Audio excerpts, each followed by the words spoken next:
Hey, hi, hello, I'm Dynamite Miranda, your friendly neighborhood amateur Batman historian, and for the past year, Ren and I have been doing a collaboration wherein we are going through DC Comics decade by decade through the lenses of our respective characters. She has Green Lantern, I have Batman. We've hit the early 80s. So because there's a seismic shift in the DC universe that happens about halfway through the decade, right, Crisis of Infinite Earths, we chose to split the 80s into two parts. For today, we are talking about the pre-crisis Batman from 1980 until 1985. I read 11 comics for this project. I tried to keep a pretty even split between comics that were historically significant and comics that were chosen at random. These stories represent Batman, Detective Comics, Brave and the Bold, Batman and the Outsiders, and of course, the very first Batman miniseries, The Untold Legend of Batman from 1980. In order to further shape my understanding of the decade, I also read selections from Glenn Weldon's The Caped Crusade, Mike Madrid's The Supergirls, a smidgen of a portion from Robin and the Making of the American Adolescence by Lauren O'Connor, as well as an essay by Stephen Weiner entitled How the Graphic Novel Changed American Comics from the book The Rise of the American Comic Artist, as well as several interviews conducted of Jerry Conway, Paul Levitz, Mike W. Barr, and Len Wein.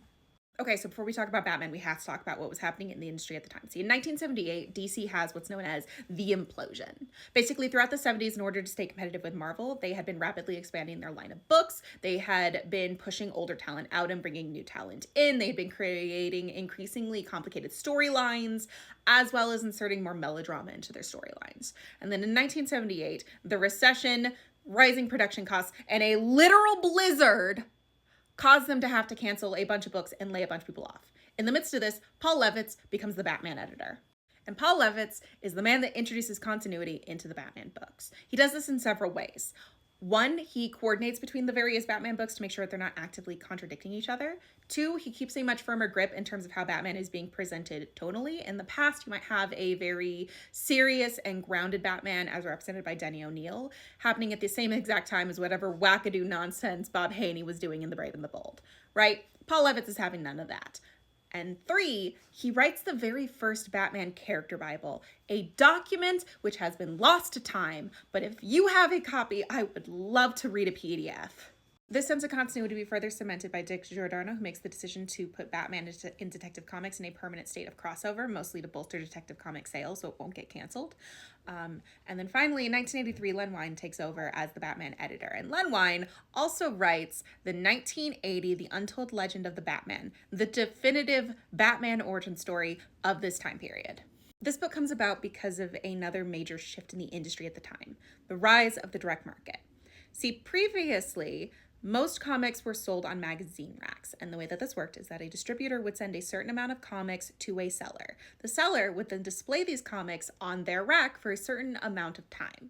When that time was up, any unsold issues would then be sent back to the company, who would reimburse the seller.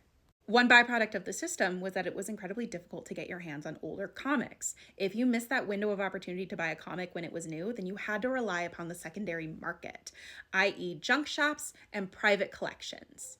And as interesting comics rose and as the target demographic of comics got older in the 60s and 70s, these private collectors eventually evolved into the first novelty shops, the very first comic shops. And when these specialty shops start opening up, the companies start selling them new comics directly. They do so at a discount with the understanding that they cannot return anything that is not sold. And this in part is what allows comics to get more complicated, because all of a sudden you didn't have to wrap up a story in a single issue. You could have it stretch out because you could have this expectation that your readers would be following it month to month. And if they missed a month, there existed a place where they could find that back issue.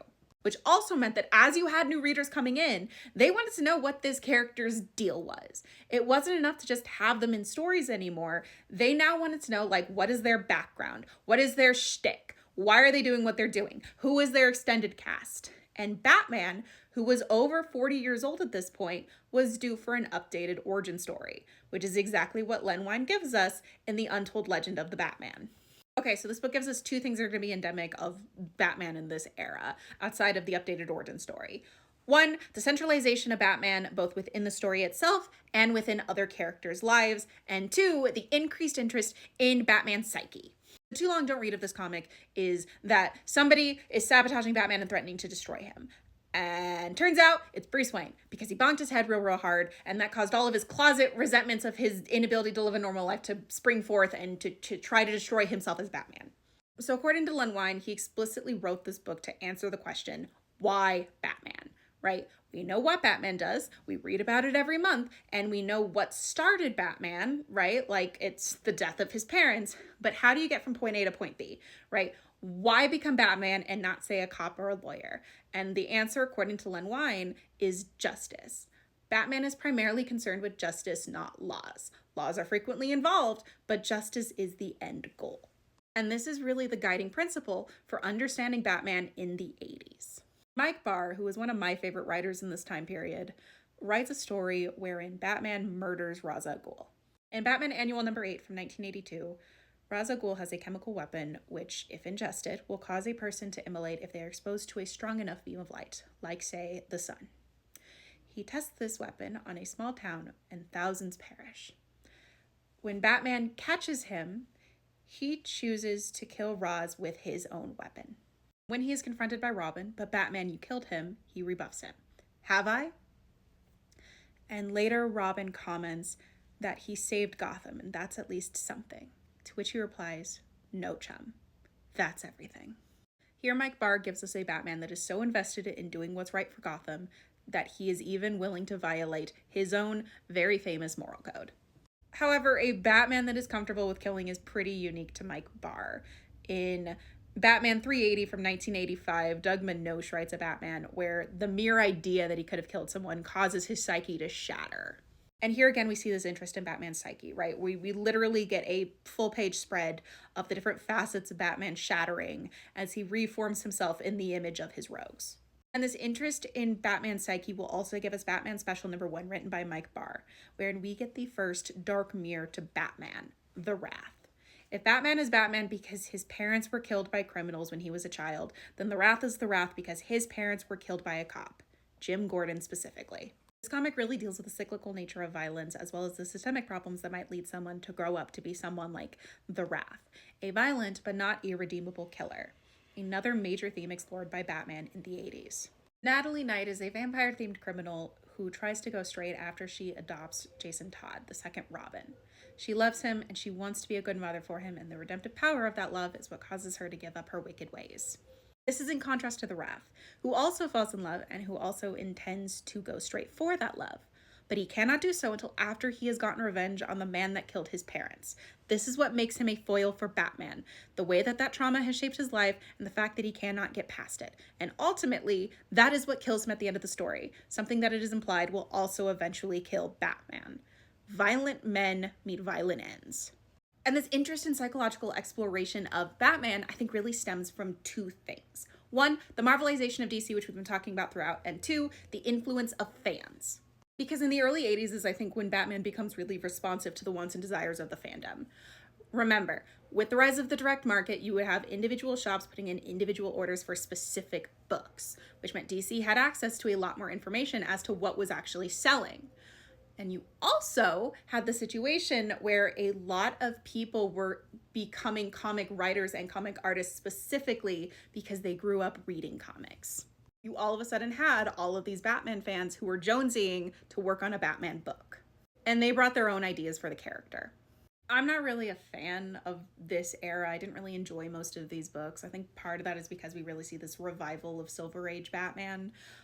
And so you kind of end up with like this unholy union of like the Denny O'Neil cool, sophisticated Batman that fucks mixed in with like the Batman that is never wrong and these crazy situations and these gimmicky villains. And it just didn't really work for me.